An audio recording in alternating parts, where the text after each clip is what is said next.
What's good, everybody? It is K1 the Collector, and today I'm back with another banger, because all you know I do is I drop banger after banger after banger.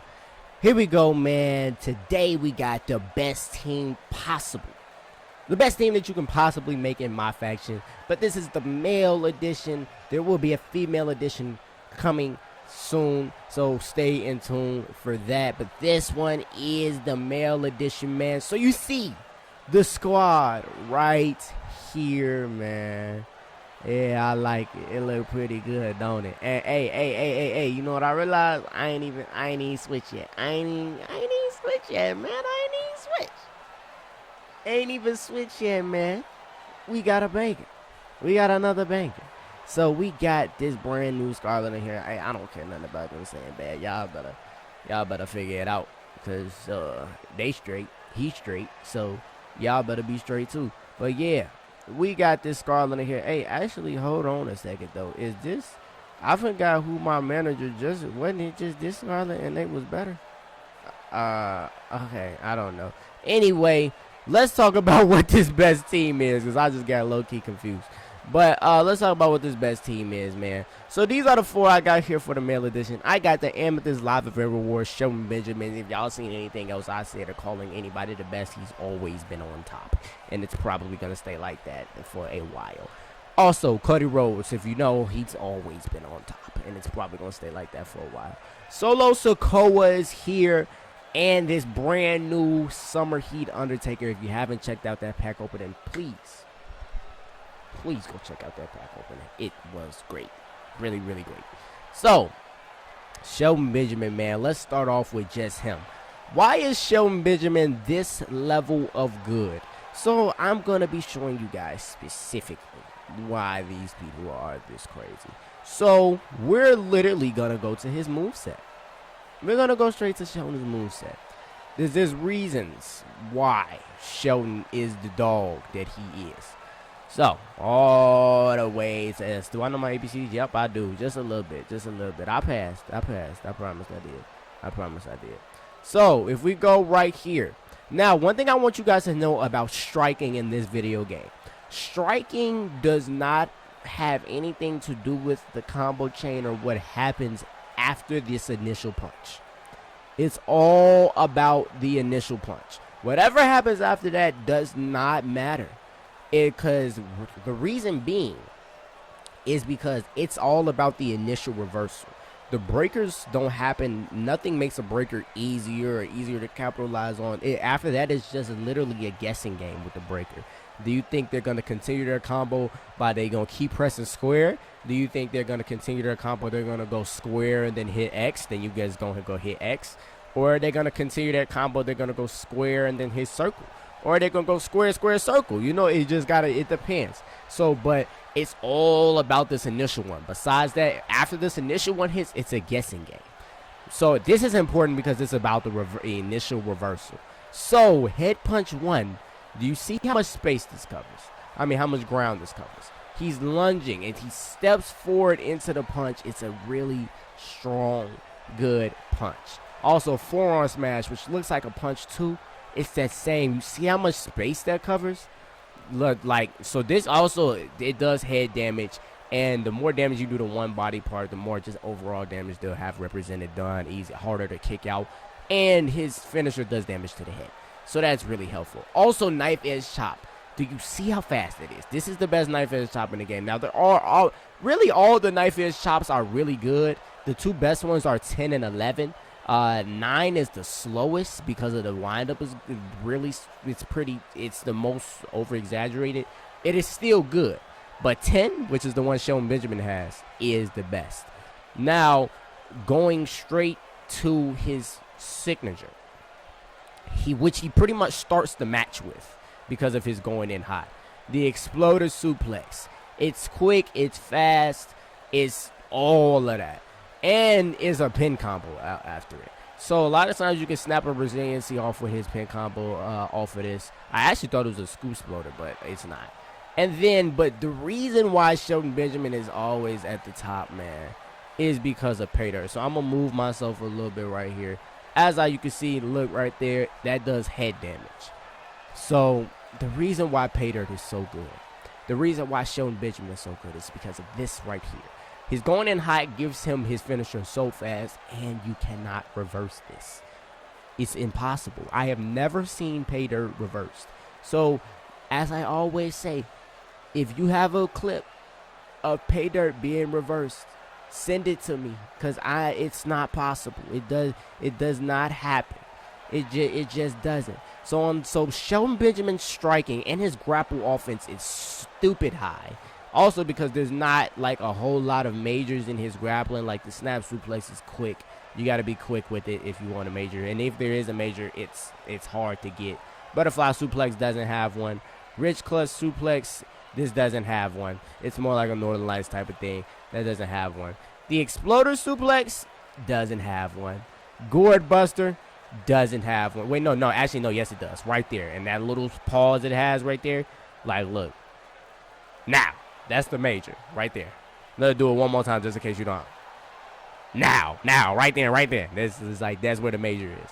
But it's still, majors are not the easiest thing to get. And he doesn't have a lot of them. This overhead belly to belly he has does not have one.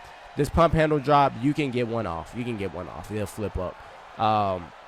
Military press power slam, it's quick, and you're probably not gonna get it. I actually don't remember if that has one, but I don't think it does. This super kick German suplex combo, not only is it just super cool, it doesn't have a major either. And single knee gut buster, that has one, but nah. Actually, I don't think it does. But most of his stuff, he only has like 3 moves that have majors in them. And his strikes are crazy. And an unreversible finisher, it don't get much better than that. So, that's why Shelton Benjamin is on that team for the best team that you can make. So, next, like in order how the cards went was Cody Rhodes, but we're not talking about it necessarily order like that. The next person that was closest was the street champ, the enforcer of the bloodline, Solo Sikoa. Now, Solo Sikoa is at the top because, look, this is one of the most important strikes in the game. I keep telling y'all about this knife edge chop, man. Knife edge chop. His back square is what you pretty much want to start most of Solo Sikoa's combos off with. Now, the throat thrust it's okay. It's okay. It's not great.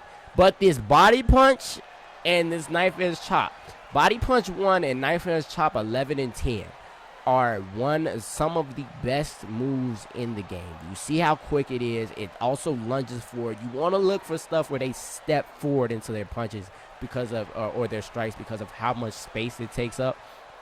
And knife edge chop 11, it's another lunge, and you see how fast it gets to the person, which makes it hard to reverse. And the grounded covers helps really well. So for his light grapples, we have a headbutt, no major in a headbutt. It's a simple headbutt. No major in a gut punch. This is all free damage if they don't get square. Arm ringer leg drop, no major. Fury punch, no major. Bow. Half hash knee strikes, no major. All of Solo's square stuff has no major. So because I'm not showing you guys the rear stuff, the rear attack stuff, because most of the time you're not going to be doing a whole bunch of rear grapples. So that's why I'm not looking at that. Float over snap suplex. You can get it there, but it's real. Actually, I don't remember if you get that on float over snap suplex. Somebody let me know. Belly to belly. Nah, you're not going to get it. Gourd buster. What's the gourd? Oh, no. This is, yeah, you can get one. No, you can't get one in that gourd buster. You can get one in another one, but not that one. Samoan drop. No major. No major. Burning lariat? Nah, no major. Also, Solo Sikoa has this running clothesline. It's a solid running clothesline. And this spinning heel kick, a lot of times it's going to catch you off guard because you think you're like out of range or something. But then he just jumps and leaves his feet randomly. You're not ready for it. Single leg takedown. A lot of people think you can dodge it, but it's delayed and it takes like the hitbox is just really big. So sometimes even though you dodge, it won't give you that invulnerability and your character won't get out the way. You'll still get hit with it. Now, as for his finishers and signatures, this Samoan drop here. A lot of times when you are fighting, Irish whip stuff, you don't get sometimes reversal prompts just simply do not pop up on Irish whips. So if you come bounce off the ropes, a lot of times you notice you don't get a reversal prompt. So for a person that has a signature like that you can capitalize on with that, that is a really big deal. So you can throw somebody off the ropes, hip Samoan drop 9, and also it looks dope. This is my favorite Samoan drop in the game. Toss them up in it, and so even if you don't do it from center position, I mean from an Irish whip position, it's still really quick. I would recommend doing it from an Irish whip position, of course, unless they're stunned, and do whatever you want. That's great. Also, Samoan splash. Boom. Samoan splash is a top rope move, but it's still solid and it's fun. The Samoan spike is good. There is a major in this, but it's so small you're not going to see it done very, very often, but it is possible. And then you got the spinning Uranagi, something simple. But the main reason why Solo is so good is because of his badges. As does Shelton Benjamin. Like I said, Shelton Benjamin also has that going in high and that swiftness. But the Solo Sikoa has level 4 Sting Like a Bee, level 4 Heavy-Handed, and level 4 Merciless Opportunist. In terms of damage, it doesn't get any better than that in this video game for right now. Solo Sikoa is still probably the highest damaging card in the entire game. Level 4 and all of that with high power stats is always going to get the job done. Also, Summer Heat Undertaker. I will go back to MyFaction just so you guys can look at those cards. I showed you at the beginning, but just in case you didn't remember. So, we're not going to go straight to the finishers. The reason why the Undertaker is so good, well, one, his badges are fantastic. He has level 4 Sting Like a Bee. He has level 4 Rabble Rouser. I'll look at the rest for y'all too. But Sting Like a Bee and Rabble Rouser are good. But really, it's because of his punches. So, if in past videos I've said, look, some people who have really good punches, the really good punches they have are usually Undertaker punches or Triple H punches. If you're using those actual people, yes, their striking is going to be really good. Really simple, but crisp. Also does head damage. So does his finisher. And Hell's Gate does head damage. So you get to set up the submission. And Undertaker also does have Space Invader on 1. And it's a finisher submission, so the power will be more than good. All of this does, oh no, that does body damage. So this, like, look, sometimes you got to pay attention because that clearly hit him in the face, but it'll do body damage. But this one, that body punch there, that gut punch is really, really good. So don't underestimate that gut punch. But all of Undertaker's striking is stellar. Also, let's take a peek at his grapples here. Everybody has this float over snap suplex. Like I said, I'm not quite remembering whether or not that has a major in it. But this leg drop, no major. No major. Leg drop, easy gun punch, no major. Arm breaker leg drop, no major. I believe that Solo had this too, no major. For a flatliner, easy damage right there, bang, no major, right? Elevated wrist lock, easy damage. That's a lot though. Old school, I don't recommend doing this. I think this has some kind of major. If I remember correctly, I don't remember where it is, but I just don't. It's so long. So in a 1v1 match, you're okay, but don't ever do this if you're in the ring with multiple people. Remember, never do left stick up and X. Never do up X with Undertaker if you're in a match with multiple people. JKCB is solid, has a major, but it's kind of faint. It's not that hard to hit though. Running power slam and military press slam. The running power slam is really good. And the military press slam is solid. So, but it's mainly Undertaker striking that's going to set him apart. And his running moves are really good. This is the one, though. The running DDT is always really hard to reverse. And Undertaker, the thing that I'm not saying, I haven't said yet, is Undertaker is ginormous. He's like 6'9" in the ring. So, I can't remember if he's 6'7", 6'8", 6'9". Because WWE lists him at all kinds of things in terms of height. So he's at least 6'7" in the ring. So a model that big, and he's not slow by any means, is definitely going to work out for you. And he's super duper powerful. Choke slam, which does have a major right in the middle of there. You're going to be okay, though. Just stun him. Just stop him. It's going to be fine. Last ride. It is initiated by a gut kick. You got to get that major really quick. If you don't, and the major is very hard to get. But that gut kick initiation, we love things that start off with a gut kick initiation. Also, the finishers. Now, the only thing about Undertaker is that he does have a tired finisher. So if you do this when Undertaker's tired, he's gonna like lay out like he's dead. But besides that, like let's just look at it. It snaps on pretty quickly. There's no major in it. So you're pretty solid. Actually, no, I believe there's no major in this one. I kind of feel like there's a major in this tombstone. Like I said, I don't quite remember. But, like I said, the main reason that The Undertaker is as good as he is because of these strikes and his sheer size and a finisher submission in Hell's Gate with Space Invader. It doesn't get much better than this, and he's so powerful. And a bunch of his moves do head damage. Hell's Gate does head damage. It's a gradual beatdown with the Dead Man. Last but not least, before we go back to my faction, just so I can remind y'all that this is still my faction. Cody Rhodes, the American Nightmare, he's on that same level that Shelton Benjamin is on. Him and Shelton Benjamin are literally like preference. Because I'm really going to skip straight to it, man. Actually, let's start here. His signature and finisher are unreversible. Not the Cody Cutter. Only do the Cody Cutter if somebody's stunned. I still don't recommend doing it. Well, I do it all the time because it's just so fun. I do it. I just make sure they're stunned, because if they're not stunned, you're probably not going to hit it. You're going to have to totally catch somebody off guard, and you still probably don't have time to catch them off guard because how slow it is. But the Vertebreaker, Cody has two things. That duck. That things that are initiated by that duck are super duper hard to reverse. You're probably not going to get it. Vertebreaker does damage to 2 parts of the body too, which is a very big deal. That is very useful.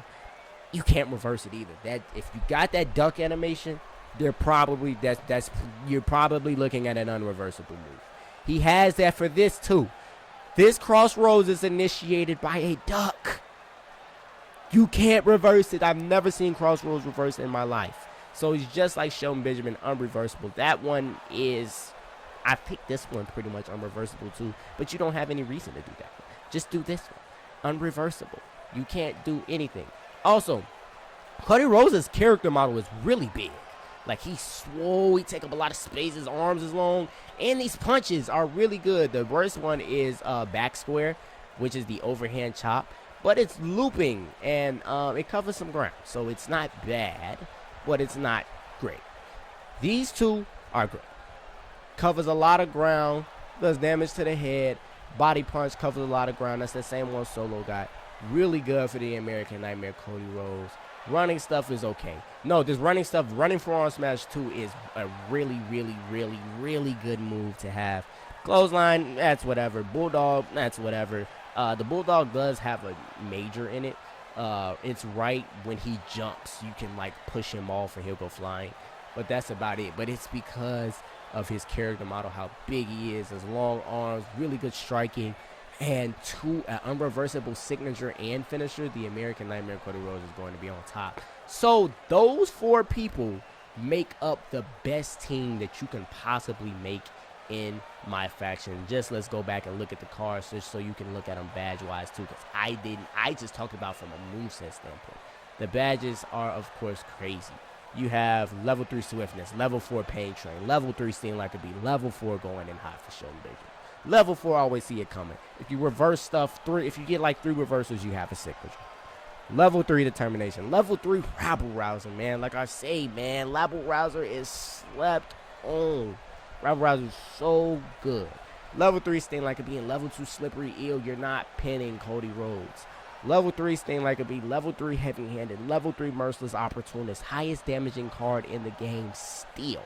Level 1 going in hot, and level 1 pain train for the enforcer of the bloodline. And for the dead man, we have level 3 sting like a bee, level 3 rabble rouser, level 3 going in high, slippery eel, space invader, and heavy-handed. It don't get better than these guys, man. I appreciate y'all for watching. Let me know what y'all think. Let me know if y'all would switch it up. Of course, there's some honorable mentions. There are a bunch of really, really good cards in this game. But, you know, it's up to you, man. I appreciate y'all for watching. Till next time, I'll see y'all later, man.